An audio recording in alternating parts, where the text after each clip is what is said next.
So hi hello friends అందరికీ నమస్తే. ఎలా ఉన్నారు మిత్రులందరికీ నమస్కారం. మనకి ఐసీటీఏ ఐసీటీబీ అని చెప్పేసి టీచర్ ఎలిజిబిలిటీ టెస్ట్ టెట్కి సంబంధించి పేపర్ 1 ఎస్జిటి వాళ్ళకి కానివ్వండి, పేపర్ 2 స్కూల్ అసిస్టెంట్ వాళ్ళకి కానివ్వండి చాలా కీలకమైన సబ్జెక్ట్ కింద ఉంది కదా. ఖచ్చితంగా 2 నుంచి 3 మార్కులు వచ్చే టాపిక్ ఇది. ఈ వీడియోని పూర్తిగా చూస్తే 2 మార్కులు అయితే ఖచ్చితంగా మీ జేబులో ఉన్నట్లే. ఆ 3వ మార్క్ అనేది మీ లక్ మీద డిపెండ్ అయి ఉంటుంది. ఖచ్చితంగా 2 మార్క్స్ అయితే ఈ వీడియోని పూర్తిగా చూసిన వాళ్ళ జేబులో ఉంటాయి. మనకి ఐసీటీ అనగా ఏమిటి? గత టెట్లో అడిగిన ప్రశ్న ఇది. Information and communication technology. ICT అనగా ఇన్ఫర్మేషన్ అండ్ కమ్యూనికేషన్ టెక్నాలజీ. ఏదో ఒక సెషన్లో ఖచ్చితంగా దీని ఫుల్ ఫామ్ అయితే అడుగుతాడు. ఓకే గైస్, వీడియో చూసిన ప్రతి ఒక్కరు లైక్ చేసేయండి. ఇక దానికి సంబంధించిన ఇన్ఫర్మేషన్ చూడండి. ICT information and communication technology పిల్లలు వినోదంతో పాటు విజ్ఞానాన్ని అందించడంలో మనకి ప్రధానంగా నాలుగు ఐసీటీ సాధనాలు అయితే ఉపయోగపడతాయి. 1 టెలివిజన్, 2 మొబైల్ ఫోన్ లేదా ట్యాబ్లెట్, నెక్స్ట్ మనకి రేడియో కమ్ టేప్ రికార్డర్, 4వది కంప్యూటర్. వీటిలో మనం 2 రకాల ప్రసారాలను గమనించవచ్చు. అవి మనకి 1 ప్రత్యక్షం అంటే లైవ్, మనం లైవ్ ఎగ్జామ్లు అయితే కండక్ట్ చేస్తూ ఉంటాం కదా. ఎట్ ఆ టైం నేను ప్రశ్న చదివిన వెంటనే అది మీకు అక్కడ లైవ్లో ప్రత్యక్షం అవుతూ ఉంటుంది. దాన్ని లైవ్ ఉదాహరణగా చెప్పొచ్చు. ముందుగా రికార్డ్ చేసిన వీడియో, ఫర్ ఎగ్జాంపుల్ ఈ వీడియోని తీసుకుంటే లైవ్ కాదు, ఇది ముందుగా రికార్డ్ చేయబడిన ఫ్రీ రికార్డెడ్ వీడియో. ఓకే, ఇక్కడ మెయిన్గా మనం గమనించవలసింది ఏందయ్యా అంటే ప్రసార సాధనాలు మెయిన్గా లైవ్, అదేవిధంగా ముందుగా ప్రీ రికార్డెడ్ 2 రకాలుగా ఉంటాయి. లైవ్ ప్రత్యక్ష ప్రసారాల గురించి ఇంకా వివరంగా తెలుసుకుంటే మెయిన్గా స్వతంత్ర దినోత్సవ వేడుకలకు సంబంధించి కానివ్వండి, చర్చలు, సమావేశాలు, ఆకస్మిక ప్రమాద ప్రభావం, సునామీ, భూకంపం, వరదలు మొదలైన వాటికి సంబంధించినవి టీవీ, రేడియోల్లో ప్రత్యక్ష ప్రసారం మనం తరచూ చూస్తూనే ఉంటాం. ముందుగా రికార్డ్ చేసినవి ఫ్రీ రికార్డెడ్. ఉదాహరణకి సినిమా ఉందనుకోండి, అది ఫ్రీ రికార్డెడ్. వాటికి ముందుగానే స్క్రిప్టులు రాసుకోవడం జరుగుతుంది. నెక్స్ట్ మనకి చూడండి, మెయిన్గా కంప్యూటర్కి సంబంధించి మనం చూసినట్లయితే కంప్యూటర్ లక్షణాల గురించి మనం తెలుసుకోవాలి. 1 వేగం, 2 ఖచ్చితత్వం, 3 నిల్వ సామర్థ్యం, 4 వచ్చేసరికి విశ్వసనీయత, 5 వచ్చేసరికి బహుళరంగ ప్రయోజనం, 6 వచ్చేసరికి వినియోగ సౌలభ్యం. మెయిన్గా కంప్యూటర్ లక్షణాలు వీటిలో గుర్తించండి ఆప్షన్లు ఇస్తాడు. అప్పుడు మీకు చాలా బాగా ఈ ఇన్ఫర్మేషన్ అయితే యూజ్ అవుతుంది. ఇక మెయిన్గా ఖచ్చితంగా ఒక బిట్ వచ్చే టాపిక్ ఇది. గత టెట్లో ఖచ్చితంగా ఈ టాపిక్ నుంచి బిట్ అడుగుతూ వచ్చాడు. 1 టెరాబైట్ దీనికి సమానం. 1 terabyte is equal to dash అని చెప్పేసి అడుగుతున్నాడు. 1 terabyte is equal to 1024 gigabytes. అంటే మనకి ఇక్కడ ఆప్షన్ 2 సరైన సమాధానం అవుతుంది. Option 2 1024 gigabytes is equal to 1 terabyte. Okay guys, మనకి నెక్స్ట్ వచ్చేసరికి ఐసీటీకి సంబంధించి ఇంకా ఏ రకంగా ప్రశ్నలు అడుగుతున్నాడంటే SWAYAM అనే MOOC ప్లాట్ఫామ్ను అభివృద్ధి పరిచిన వారు ఎవరు? ఇక్కడ మనకు ఆప్షన్ 2లో ఉంది చూడండి సరైన సమాధానం. ఈ టాపిక్ సంబంధించి మనకి వీడియో లాస్ట్లో వస్తుంది, అప్పుడు క్లారిటీగా డిస్కస్ చేద్దాం. ఇక్కడ మనకి మెయిన్గా 1 byte is equal to 8 bits. 1 byte is equal to 8 bits. 1024 bytes is equal to 1 kilobyte KB. 1024 kilobytes is equal to 1 megabyte MB. 1024 megabytes 1024 MB is equal to 1 GB, 1 gigabyte. 1024 gigabytes 1024 GB is equal to 1 terabyte. అంటే మనకి ఈ complete విషయం అంతా మీరు నేర్చుకున్నట్లయితే 1 mark అనేది ఖచ్చితంగా వస్తుంది. Next కంప్యూటర్లోని వివిధ భాగాల గురించి అందరికీ తెలిసిందే. ఇన్పుట్ పరికరాలు, అవుట్పుట్ పరికరాలు, మనకి CPU central processing unit. CPU full form అని చెప్పేసి కూడా చాలాసార్లు అడిగాడు. సెంట్రల్ ప్రాసెసింగ్ విభాగం, సెంట్రల్ ప్రాసెసింగ్ యూనిట్. ALU అని చెప్పేసి అడిగాడంటే అర్థమెటిక్ మరియు లాజికల్ విభాగం, అర్థమెటిక్ అండ్ లాజికల్ యూనిట్. ఇక్కడ మెయిన్గా ఇన్పుట్ పరికరాలను గుర్తించండి, అవుట్పుట్ పరికరాలను గుర్తించండి, ఈ విధంగా ప్రశ్నలు అడుగుతాడు. ఇక్కడ చూడండి గత టెట్లో ఏ విధంగా అడిగారంటే ఐసీటీకి సంబంధించి ఈ క్రింది వాటిలో ఇన్పుట్ పరికరం కానిది అంటున్నాడు. స్కానర్ అనేది ఇన్పుట్, కీబోర్డ్ అనేది ఇన్పుట్, టచ్ ప్యాడ్ అనేది ఇన్పుట్, ప్రింటర్ అనేది అవుట్పుట్ పరికరం. కాబట్టి ఆప్షన్ 4 ప్రింటర్ సరైన సమాధానం అవుతుంది. ఓకే, ఇక్కడ మనం మెయిన్గా నేర్చుకోవాల్సింది ఏంటంటే ఇన్పుట్ పరికరాలు ఏమిటి, అవుట్పుట్ పరికరాలు ఏమిటి ఒకసారి చూడండి. Keyboard, mouse, scanner, light pen, జాయ్స్టిక్లు, గ్రాఫిక్ ప్యాడ్లు ఇవన్నీ కూడా ఇన్పుట్ పరికరాలు. Okay, optical mark reader OMR, దీంతో పాటుగా మ్యాగ్నెటిక్ ఇంక్ క్యారెక్టర్ రీడర్, ఇది కూడా మనకి ఇన్పుట్ పరికరం. నెక్స్ట్ వచ్చేసరికి ఆప్టికల్ క్యారెక్టర్ రీడర్, ఇది కూడా ఇన్పుట్ పరికరం. Speaker recognition system, only speaker అన్నాడంటే అవుట్పుట్, ఇక్కడ స్పీకర్ రికగ్నిషన్ సిస్టమ్ ఇది కూడా మనకి ఇన్పుట్లోకి వస్తుంది. Barcode input, reader input, punch cards ఇవి కూడా ఇన్పుట్, పంచ్ పవర్ టేప్స్ ఇవి కూడా మనకి ఇన్పుట్లోకి వస్తాయి. Touch pad input, touch screen input, microphone input, web camera input, magnetic డ్రమ్ములు, ఇవన్నీ కూడా మనకి ఇన్పుట్ పరికరాలకు సంబంధించిన ఉదాహరణ చెప్పొచ్చు. నెక్స్ట్ మనకి సిపియు గురించి అందరికీ తెలిసిందే, సెంట్రల్ ప్రాసెసింగ్ యూనిట్. సిపియు కానీ లేదా ఏఎల్యు, అర్థమెటికల్ లాజికల్ యూనిట్, వీటికి సంబంధించిన ఫుల్ ఫామ్లు అడిగే అవకాశం అయితే ఉంటుంది. నెక్స్ట్ మనకి అవుట్పుట్ పరికరాలకు సంబంధించి చూసినట్లయితే కంప్యూటర్కి సంబంధించిన అవుట్పుట్ పరికరాలు అనేవి ఎల్సిడి, ఎల్ఈసి యూనిట్లు లేదా నెక్స్ట్ మనకి monitor output, printer output, platter output, speaker మొదలైన వాటిని మనం అవుట్పుట్ పరికరాల కింద పేర్కొనవచ్చు. ఓకే గైస్, ఇప్పుడు చూపించిన దానిపై ఖచ్చితంగా ఒక మార్క్ అనేది రావడం జరుగుతుంది. నెక్స్ట్ మనకి కొన్ని సాంకేతిక పదాలు. ఫైల్ అంటే ఒక చిత్రం, వీడియో, పాట, కార్యక్రమం మొదలైనవి ఒక ఫైల్లో నిల్వ చేయడం జరుగుతుంది. ఫోల్డర్ కొన్ని ఫైళ్ళ సముదాయమే ఫోల్డర్ కింద చెప్పచ్చు. ఒక ఫోల్డర్లో మనం ఎన్ని ఫోల్డర్లైనా పెట్టచ్చు. నెక్స్ట్ మనకి డిస్క్ సంబంధించి చూసినట్లయితే ఫైల్స్, ఫోల్డర్స్ను నిల్వ చేయడానికి ఉపయోగపడతాయి. ఉదాహరణకి హార్డ్ డిస్క్ కానీ, పెన్ డ్రైవ్ కానీ, డివిడి కానీ, సీడీ కానీ, మెమొరీ కార్డ్స్ కానీ, ఇవన్నీ కూడా మనకి డిస్క్ సంబంధించి ఉదాహరణకి చెప్పచ్చు.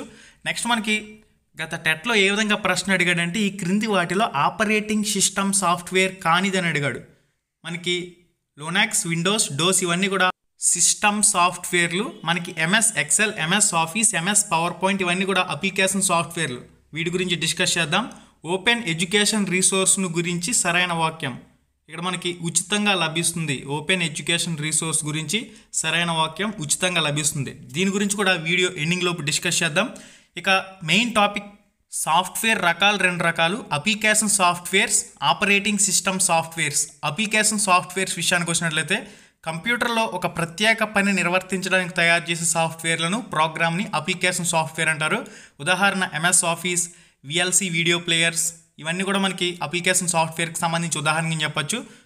మనకి ఆపరేటింగ్ సిస్టమ్ సాఫ్ట్వేర్ అంటే ఇది కంప్యూటర్ను పనిచేయడానికి ఉపయోగపడుతుంది. కంప్యూటర్లోని ఇతర ప్రోగ్రాంలు అప్లికేషన్ సాఫ్ట్వేర్ని పని చేయాలంటే ఆపరేటింగ్ సిస్టమ్ తప్పనిసరి.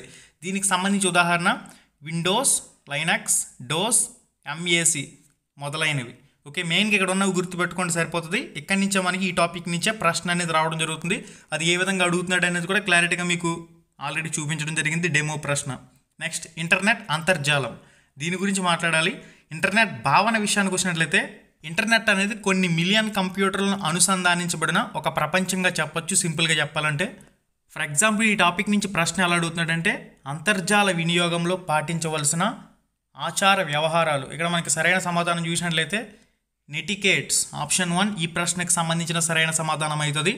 ఇక మనకి సీడీ యొక్క గరిష్ట నిల్వ సామర్థ్యం, సీడీకి సంబంధించి 700 MB, డివిడికి సంబంధించి నిల్వ సామర్థ్యం వచ్చేసరికి 4.7 GB. దీనికి సంబంధించి నెక్స్ట్ మనకి టాపిక్ రాబోతుంది. దాని గురించి కూడా క్లారిటీగా డిస్కస్ చేస్తాను. అసలు ఈ టాపిక్ నుంచి ప్రశ్న ఏ విధంగా అడుగుతున్నాడు అనేది మీకు తెలియటానికి మనకి నెక్స్ట్ WWW దీని పూర్తి ఫామ్ ఏంటని చెప్పేసి కూడా చాలాసార్లు అడిగాడు. వరల్డ్ వైడ్ వెబ్ దీనికి సంబంధించిన పూర్తి ఫామ్ అనేది. నెక్స్ట్ ఈమెయిల్ పూర్తి ఫామ్ అని చెప్పేసి కూడా అడుగుతున్నాడు. ఎలక్ట్రానిక్ మెయిల్, ఈమెయిల్ అనగా ఎలక్ట్రానిక్ మెయిల్. బాగా గుర్తుపెట్టుకోండి, ఖచ్చితంగా ఈ టాపిక్ అనేది రిపీట్ అవుతుంది. ఈకామర్స్కి సంబంధించి మనం చూసినట్లయితే మెయిన్గా అమెజాన్, ఫ్లిప్కార్ట్ మనకి నచ్చిన అందుబాటులో ఉన్న వస్తువులు ఆన్లైన్ షాపింగ్ ద్వారా ఇంటి నుంచే షాపింగ్ చేసే సౌకర్యాన్ని కల్పించే వాటిని మనం ఈకామర్స్ వెబ్సైట్ అని చెప్పేసి పిలవడం జరుగుతుంది. నెక్స్ట్ మనకి ఎంఎస్ ఆఫీస్. మెయిన్గా ఎంఎస్ ఆఫీస్ విషయానికి వచ్చినట్లయితే వివిధ ఆఫీస్ కార్యకలాపాలను సులభంగా నిర్వహించడానికి వీలుగా మైక్రోసాఫ్ట్ కంపెనీ ఎంఎస్ ఆఫీస్ అనే సాఫ్ట్వేర్ను రూపొందించింది. దీనిలో ప్రధానంగా 4 కార్యకలాపాలు ఉంటాయి. వాటిలో ప్రధానమైనవి MS word, MS Excel, MS power point, MS access. Okay guys, ఇప్పటి వరకు చూసిన ఐసీటీఏకి సంబంధించి ఇప్పటి నుంచి చూసే టాపిక్స్ బిట్స్ అన్నీ కూడా ఐసీటీబీ అనే టాపిక్ ఉంది కదా దానికి సంబంధించినవి. ఓకే గైస్, ఇంకెవరైతే వీడియోని లైక్ చేయలేదో లైక్ చేసేయండి. మనకి ఐసీటీ వనరులు ముఖ్యంగా హార్డ్వేర్ వనరులు, సాఫ్ట్వేర్ వనరులు అని చెప్పేసి 2 రకాలుగా పిలవడం జరుగుతుంది. హార్డ్వేర్ వనరులు ఏందనేది, సాఫ్ట్వేర్ వనరులు ఏందనేది క్లారిటీగా చూద్దాం. ముందుగా హార్డ్వేర్ వనరుల గురించి చూసినట్లయితే రేడియో మరియు టెలివిజన్, కంప్యూటర్ మరియు ఇంటర్నెట్, ఇంటరాక్టివ్ బోర్డ్ మరియు స్మార్ట్ బోర్డ్, సిడి మరియు డివిడి, ప్రాజెక్టులు ఇవన్నీ కూడా మనకి హార్డ్వేర్ వనరుల్లోకి వస్తాయి. ఇక్కడ మనకి ప్రశ్నలు ఏ విధంగా అడుగుతున్నాడు ఏందనేది కూడా ఆల్రెడీ మనం చూసాం. సిడి యొక్క నిల్వ సామర్థ్యం అని చెప్పేసి అడిగాడు కదా. సిడి యొక్క నిల్వ సామర్థ్యం 700 MB. మనకి డివిడి యొక్క నిల్వ సామర్థ్యం 4.7 GB. మనకి ఇక్కడ క్లారిటీగా చూడండి, ఈ టాపిక్ నుంచి బిట్ అనేది రావడం జరుగుతుంది. ఇక ఎల్సిడి ఎల్సిడి పూర్తి ఫామ్ అని చెప్పేసి కూడా అడుగుతున్నాడు. Liquid crystal display. ఓకే, ఈ టాపిక్ ఖచ్చితంగా మనకి అడిగే అవకాశం అయితే ఉంటుంది టెట్లో. డిఎల్పి అంటే ఏంటని అడుగుతున్నాడు. Digital light processing. Okay, digital light processing DLP అంటే పూర్తి ఫామ్. డిజిటల్ ప్రొజెక్టర్, దీనినే వీడియో ప్రొజెక్టర్ అని కూడా అంటారు. దీని ద్వారా 3D వీడియోలు చూపవచ్చు. నెక్స్ట్ మనకి సాఫ్ట్వేర్ ఓనర్లు అంటే ఏంటో తెలుసుకుందాం. ఇప్పటివరకు హార్డ్వేర్ ఓనర్లు అంటే ఏంటని తెలిసింది కదా. సాఫ్ట్వేర్ ఓనర్లు అంటే ఆడియో సాఫ్ట్వేర్లు రికార్డ్ చేయడానికి, వినటానికి, ఎడిట్ చేయడానికి, ట్రాక్ మిక్స్ చేయడానికి అందుబాటులో ఉంటాయి. వీటిలో కొన్ని ఫ్రీగా లభిస్తాయి, కొన్ని బై చేసుకుని యూజ్ చేయవలసి ఉంటుంది. వీటికి సంబంధించి ఉదాహరణ సోనీ క్రియేటివ్ సాఫ్ట్వేర్, వేవ్ పాడ్ ఆడియో ఎడిటింగ్, దీంతో పాటుగా మిక్స్ పాడ్ మొదలైనవి వీటికి సంబంధించిన ఉదాహరణలు నేను చెప్పచ్చు. నెక్స్ట్ వీడియో సాఫ్ట్వేర్ విషయానికి వచ్చినట్లయితే ఇది చాలా important topic. VLC video player, MX player, Windows Movie Maker, Adobe Photoshop, Free Make Video Downloader, ఇవన్నీ కూడా మనకి వీడియో సాఫ్ట్వేర్లు. క్రింది వాటిలో వీడియో సాఫ్ట్వేర్ని గుర్తించని ఆప్షన్లు ఇస్తాడు. అప్పుడు VLC, MX, Windows Movie Maker, Adobe Photoshop, Free Make Video Downloader, వీటిలో ఉన్న ఆప్షన్లు గుర్తించవలసి ఉంటుంది. నెక్స్ట్ మనకి బహుళ మాధ్యమ మల్టీమీడియా సాఫ్ట్వేర్, ఇది కూడా మనకి సాఫ్ట్వేర్ ఓనర్కు సంబంధించి ఉదాహరణ. ఎడిటింగ్ సాఫ్ట్వేర్స్, ఎడిటింగ్ ఆడియో కానివ్వండి, వీడియో కానివ్వండి, గ్రాఫిక్స్, ఇవన్నీ కూడా ఎడిటింగ్ సాఫ్ట్వేర్లో భాగమే. ఇక్కడ మనకి video pad, wave pad, draw pad, Windows Movie maker మొదలైనవి ఎడిటింగ్ సాఫ్ట్వేర్లకు సంబంధించి ఉదాహరణ నేను చెప్పచ్చు. వెబ్ అప్లికేషన్ సాఫ్ట్వేర్ విషయానికి వచ్చినట్లయితే జావా, ప్లాస్, వెబ్ 2.0 వీటికి సంబంధించి మనం ఉదాహరణగా చెప్పచ్చు. ఇవి కూడా మనకి వెబ్ అప్లికేషన్ సాఫ్ట్వేర్లు అనేవి కూడా సాఫ్ట్వేర్ ఓనర్కు సంబంధించిన ఉదాహరణగా చెప్పచ్చు. నెక్స్ట్ మనకి ఇంటర్నెట్ సాఫ్ట్వేర్ విషయానికి వచ్చినట్లయితే ఇంటర్నెట్ సహాయంతో తరగతి గదికి ఐసీటీని తీసుకురావచ్చు. ఇంటర్నెట్ అనగా ప్రపంచవ్యాప్తంగా కంప్యూటర్లు అనుసంధానించే వ్యవస్థ, అంతర్జాలం అని కూడా అంటారు ఇంటర్నెట్ని. దీని ద్వారా కనెక్షన్లు ఉన్న వారితో సమాచారాన్ని చిటికలో చేరవేసేందుకు ఉపయోగపడుతుంది. ఇంటర్నెట్ సాఫ్ట్వేర్లకు సంబంధించి ఉదాహరణ డబ్ల్యూడబ్ల్యూ, ఈమెయిల్, ఇక్కడ మనకి న్యూస్ గ్రూప్స్, ఈ-కామర్స్ వెబ్సైట్స్, ఇవన్నీ కూడా ఉదాహరణలు నేను చెప్పచ్చు. నెక్స్ట్ మనకి యానిమేషన్ సాఫ్ట్వేర్, ఇది కూడా సాఫ్ట్వేర్ ఓనర్కు సంబంధించి ఉదాహరణ. సిమ్యులేషన్ సాఫ్ట్వేర్, యథార్థ ప్రపంచ ప్రక్రియ లేదా విధానం యొక్క క్రియలను అనుసరించడమే సిమ్యులేషన్ సాఫ్ట్వేర్ని కూడా మనకి సాఫ్ట్వేర్ ఓనర్కి సంబంధించి ఉదాహరణ చెప్పచ్చు. ఓకే గైస్, ఇవి మనకి సాఫ్ట్వేర్ ఓనర్లు అంటే ఏంటి, హార్డ్వేర్ ఓనర్లు అంటే ఏంటి మీకు ఒక ఐడియా వచ్చి ఉంటుంది. నెక్స్ట్ మనకి ఐసీటీ ఓనర్ల మూల్యాంకనం మరియు స్వీకారం, టెలి కొలాబరేషన్. నెక్స్ట్ మనకి సైబర్ రక్షణకు సంబంధించి చూడండి. దాడి చేయడం, చెడగొట్టడం, అనధికారంగా వినియోగించుకోవటం నుంచి కంప్యూటర్లు మరియు సమాచారాన్ని రక్షించుకునేందుకు రూపొందించిన సాంకేతికతలు, ప్రక్రియలు మరియు ఆచరణ సమూహమే సైబర్ రక్షణ. కంప్యూటర్లు, నెట్వర్క్, ప్రోగ్రాంలు మరియు సమాచారాన్ని అధికారికంగా అందుబాటులోకి తీసుకురావటం, మార్చడం లేదా నాశనం చేయడం నుంచి రక్షించడానికి ఏర్పడిన విధానాన్ని సైబర్ రక్షణ అంటారు. సైబర్ రక్షణల అంశాలు అప్లికేషన్ రక్షణ, ఇన్ఫర్మేషన్ రక్షణ, నెట్వర్క్ రక్షణ, డిజాస్టర్ రికవరీ అండ్ యూజర్ విద్య, ఇవి మనకి మెయిన్గా సైబర్ రక్షణలోని అంశాలు. నెక్స్ట్ మనకి సైబర్ నేరాల్లో కొన్ని, మనకు ఉదాహరణకి క్రింది వాటిలో సైబర్ నేరం గుర్తించండి అని చెప్పేసి 4 ఆప్షన్లు ఇస్తాడు. ఇక్కడ మనకి సైబర్ నేరాల్లో కొన్ని వైరస్ ద్వారా జరుగుతాయి. నెక్స్ట్ మనకి హ్యాకింగ్, గ్రంథ చౌర్యం, ఏకాంత భగ్నం, చట్టవిరుద్ధమైన డౌన్లోడ్లు లేదా సాఫ్ట్వేర్ దొంగతనం, పైరసీ, ఇవన్నీ కూడా మనకి సైబర్ నేరాలకు సంబంధించిన అంశాలు. నెక్స్ట్ అండి ఫ్రీవేర్, ఎలాంటి ఖరీదు లేకుండా ఉచితంగా లభించే సాఫ్ట్వేర్లను ఫ్రీవేర్ అంటారు. దీన్నే షేర్వేర్ అని కూడా పిలుస్తారు. వాటికి సంబంధించిన ఉదాహరణలు మీరు ఇక్కడ చెక్ చేయొచ్చు. కొన్ని అడ్వాన్స్డ్ వెర్షన్స్ ఏవైతే ఉంటాయో అవన్నీ బై చేయవలసి ఉంటుంది. నెక్స్ట్ మనకి రుబ్రిక్, ఈ టాపిక్ నుంచి కూడా ఎక్కువగా ప్రశ్నలు అనేవి మనకి గత టెట్లో రిపీట్ అవుతూ వస్తూ ఉన్నాయి. రుబ్రిక్ ప్రధాన ఉద్దేశం విద్యార్థుల స్థాయి లేదా సాధనని మదింపు చేయటమే. ఓకే, క్లారిటీగా చూడండి. విద్యార్థుల నిర్మిత ప్రతిస్పందనల నాణ్యతను మూల్యాంకనం చేయడానికి ఉపయోగించే స్కోరింగ్ గైడ్ను రుబ్రిక్ అంటారు. ఓకే, రుబ్రిక్లో ఉండే అంశాలు విద్యార్థి ప్రతిస్పందనపై నిర్ణయం తీసుకోవడానికి ఆధారంగా ఉండే 1 లేదా ఎక్కువ లక్షణాలు లేదా అంశాలు, ప్రతి అంశం యొక్క అర్థాన్ని వివరించే నిర్వచనాలు మరియు ఉదాహరణలు, ప్రతి అంశం స్థాయిని నిర్ధారించడానికి అవసరమైన స్కోరింగ్ స్కేల్ వివరాలు. ఇది మనకి రుబ్రిక్ సంబంధించిన కంప్లీట్ వివరణ. నెక్స్ట్ మనకి రుబ్రిక్ను తయారు చేయడంలో సోపానాలు, దానికి సంబంధించిన కంప్లీట్ వివరాలన్నీ కూడా మీరు ఇక్కడ స్క్రీన్ మీద చెక్ చేయొచ్చు. మనకి ఎక్కువగా ఇంత డెప్త్లోకి వెళ్ళి ప్రశ్నలు అయితే అడగడు, మనకి ఫుల్ ఫామ్స్ అయితే అడుగుతున్నాడు. సామాజిక మాధ్యమాలు, సోషల్ మీడియాకి సంబంధించిన ప్లాట్ఫామ్లు ఏంటనేది ఒకసారి చూద్దాం. సామాజిక వేదికలు, ఫోరంలు, బ్లాగ్లు, ఇవి కూడా మనకి బ్లాగ్ పోస్ట్ రాయడం ద్వారా వారి అభిప్రాయాలను వ్యక్తపరచడానికి ఉపయోగపడుతుంది. ఉదాహరణకి వెబ్సైట్లు ramramesh.in, ramramesh.education.in, ఇవి బ్లాగులకు సంబంధించి ఉదాహరణకి చెప్పచ్చు. ట్విట్టర్కి సంబంధించి గతంలో ట్విట్టర్ అనేది ఇప్పుడు ఎక్స్ కింద పేరు మార్చడం జరిగింది. నెక్స్ట్ ఫేస్బుక్ అనేది కూడా సోషల్ మీడియా సాధనాల్లో ముఖ్యమైనది. వాట్సాప్ కూడా సోషల్ మీడియా సాధనాల్లో ఒకటి. లింక్డ్ఇన్, గూగుల్ ప్లస్, ఇవన్నీ కూడా మనకి సోషల్ మీడియా సాధనాలు లేదా అప్లికేషన్స్ కింద చెప్పచ్చు. నెక్స్ట్ మనకి ఉపాధ్యాయ వృత్తి అభివృద్ధి ఆన్లైన్ కోర్సుల వల్ల ప్రయోజనాలు. ఈ టాపిక్ నుంచి మనకి గతంలో ఎప్పుడు బిట్ అయితే రాలేదు. నెక్స్ట్ మనకి తరచుగా ఎక్కువగా ఈ టాపిక్ నుంచి బిట్ అయితే అడుగుతూ ఉంటాడు. ఎంఓఓసికి సంబంధించిన కంప్లీట్ వివరణ అనేది చూద్దాం. భారీ సార్వత్రిక online course, massive open online courses. ఇక్కడ మనకి ఎంఓఓసి పూర్తి ఫామ్ ఏంటని చెప్పేసి చాలా టెట్లో అడగడం జరిగింది. ఒకసారి క్లారిటీగా గుర్తుపెట్టుకోండి. చాలా ఎక్కువ మందికి ఎటువంటి రుసుము లేకుండా ఇంటర్నెట్ ద్వారా అందుబాటులోకి తెచ్చిన భారీ online course MOOC. Okay, next మనకి ఇక్కడ చూడండి ఇంకొక ఫుల్ ఫామ్ కూడా ఉంది. SWAYAM study webs of active learning for young aspiring minds. ఈ ఫుల్ ఫామ్ కూడా గుర్తుపెట్టుకోండి.